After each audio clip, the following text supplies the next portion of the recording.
Pakistan is facing, unfortunately, a challenges, not an opportunities. Right Opportunities could be thrive on the basis of the activities performed. Right Unfortunately, हमारे यहाँ credibility and reliability का एक बहुत बड़ा फुकदार है. I right have an experience with the UAE market, GCC, Europe, multiple countries, including right Pakistan. I've made policies on the regulation basis. Unfortunately, easy of doing business promote तो किया जाता है, but हमारे यहाँ जैसे ही आप किसी business को initiate करते हैं, तो मुख्तलिफ इदारे आपसे करप्शन के नाम पे ब्राइब लेने के लिए आ जाते हैं. ठीक है, एंट्री Sure. कराना बहुत. मैं आपसे देखें वो बातें नहीं करूंगा, मैं आपसे बात करूंगा रियलिस्टिक. राइट हमें बहुत अच्छी तरीके से पता है कि क्या चैलेंजेस हैं और क्या अपॉर्चुनिटीज हैं, राइट बट क्या हम रिफॉर्म्स की तरफ जाने की बात करते हैं? सही देखें, पॉलिटिकल आप बात करते हैं, पॉलिटिकल इकोनॉमी, जी जी, it's a geopolitical economy policy. Pakistan किसके साथ हाथ मिलाता है ये बेस करता है आपकी फॉरेन पॉलिसी के ऊपर. हम एक फर्दे वाहिद के पीछे क्यों चलने की कोशिश करते हैं. मैं राइट ओवरऑल बात करूं, राइट सिंस 1947 टिल नाउ आपको पॉलिसी बनानी है. देखिए, कंट्रीज पॉलिसीज पे चलती हैं, not an individual person. Right आपने पॉलिसी कभी बनाई नहीं. आप विजन बताएं, पाकिस्तान का विजन क्या है? सही पाकिस्तान का विजन आज जाके ड्राइव होता है कि जी हमने इतनी परसेंट ग्रोथ रेट लानी है. How? The question mark arrives. जैसे ही आप ये बात बोलेंगे तो आप ग्रोथ कैसे लेकर आएंगे? आपके पास पॉलिसी क्या है?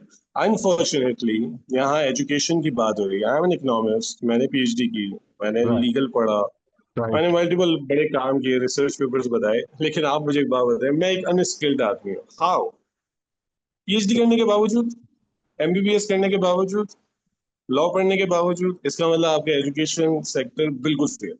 राइट इसका मतलब जो आपको कोर्स कंटेंट पढ़ाया जाता है वो बिल्कुल फेल है. हम राइट ये कहते हैं कि हमारी यूथ 60% है. 60% में आप let's suppose, I am not giving, just for an argument एक बात कर लेते हैं, 25% बच्चे जो हैं वो प्राइमरी पढ़ते हैं और 10% जो है वो सेकेंडरी लेवल तक जाते हैं एंड 5% जो है वो यूनिवर्सिटी तक जाते हैं. सही अगर आप कह रहे हैं कि ये पढ़ने के बावजूद भी अनस्किल्ड हैं, तो आप एजुकेशन सेक्टर को स्टॉप कर दीजिए. राइट देखें, आप ओ ए लेवल्स के बच्चों को पढ़ाते हैं. मैं बहुत बेसिक बात कर रहा हूँ आपसे, बहुत सही बेसिक. राइट मैंने आपको बोला ना, आप चैलेंज, आप टैगलाइन चेंज कर दें, चैलेंजिंग एंड अपॉर्चुनिटीज की बात करें, अपॉर्चुनिटीज एंड चैलेंजेस की बात ना करें. राइट आपके पास सिर्फ और सिर्फ चैलेंजेस हैं. चैलेंजेस क्या है? आपके पास कोई पॉलिसी मेकिंग नहीं है. उसकी रीजन है, जो पॉलिसी मेकर होता है ना, दोज आर एक्सपर्ट्स. राइट क्या हमने कभी एक्सपर्ट्स को प्रमोट किया? नो. हमारे पास नंबर ऑफ लोग हैं जिनके बारे में हम बात कर सकते हैं कि जब उन्होंने कोई काम किया तो या तो उनको उठा के साइड पे कर दिया गया. Doctor Abdul Qadeer Khan one of the example, और राइट मल्टीपल है, राइट मल्टीपल लोग हैं. क्या एक्सपर्ट्स को आपने कोई प्लेटफॉर्म दिया? नहीं दिया. मैं बाबर साहब की बात को बिल्कुल एग्री करता हूँ. पॉलिटिकल अनस्टेबिलिटी क्यों है? क्योंकि आपके पास पॉलिसीज नहीं. देखिए, जब आप किसी से उधार लेके कोई काम करेंगे तो वो आपको चलाएगा कि आपने कैसे चलाना है. बिल्कुल सही है आप आईएमएफ से उधार लेते हैं, आप वर्ल्ड बैंक से, आप वर्ल्ड बैंक को ये बोलते हैं कि जी हम डेवलपमेंट सेक्टर के अंदर पैसे इन्वेस्ट कर रहे हैं. हाउ? आप सिंध के अंदर देखिए, जितने भी इदारे अभी बीच में बने हैं, मैं नाम नहीं बताना चाहता, वो मल्टीपल इदारे बने, एक दिन में बने, दूसरे दिन जी फतवा आ जाते हैं और वो इदारा बंद हो जाते हैं. आप कभी ये तो पूछें कि वो पैसे कहाँ गए उस इदारे को बनाने के लिए? चार्ली कितने मिलियन ऑफ. जी, You are true. Thank you sir. The point is, आप सबसे पहले फोकस करें कि आपने क्या पॉलिसीज बनाई और पॉलिसीज बेस्ड करती हैं रोल मॉडल्स के ऊपर. राइट आप जाए, आज मैं अफगानिस्तान की आपसे बात करूंगा. देखिए, अफगानिस्तान टेक्निकली तौर पे 3 या 4 साल पहले आजाद हुआ. सही ठीक है सर. वो एक दहशतगर्दी में था, सब कुछ था, उन्होंने फाइट की, जो भी किया. आज इस टाइम पे आपकी लीडिंग कंपनीज की सबसे बिलियंस ऑफ डॉलर की एक्सपोर्ट्स है वहां पे. स्मगलिंग नहीं है sir. Very well late said me remind you, exports है. पाकिस्तान में किस चीज की एक्सपोर्ट है? आपने फ्रीलांसिंग के जितने भी लोग हैं, क्या उनकी रेगुलेशन बॉडीज बनाई? नहीं हम right. पाकिस्तान में स्किल की बात तो करते हैं, क्या हमारे पीछे रेगुलेशन बॉडी है कैसे बनेगी, उनको काम ही नहीं पता।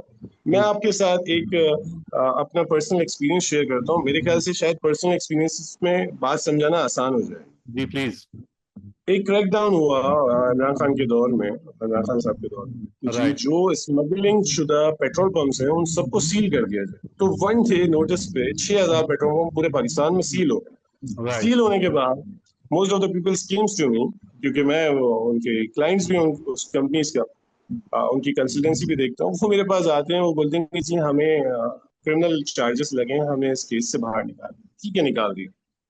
उसके बाद कस्टम डिपार्टमेंट जो है, उनको ये नहीं पता कि अब ये सील ओपन कैसे की जाएगी। Can you imagine, right can you imagine, they are not aware about how to open the seal. I give a consultancy to directly to the custom departments कि के फॉर्म ले लें। के फॉर्म का लघवी मायने है right to sell the product. Those have the right to sell the product. इसका मतलब वो स्मगलिंग शुदा प्रोडक्ट नहीं बेच रहे। आपने एक साथ उठा के 6000 बंदों को डाल दिया, उसकी वजह कि आपके पास कोई पॉलिसी ही नहीं है।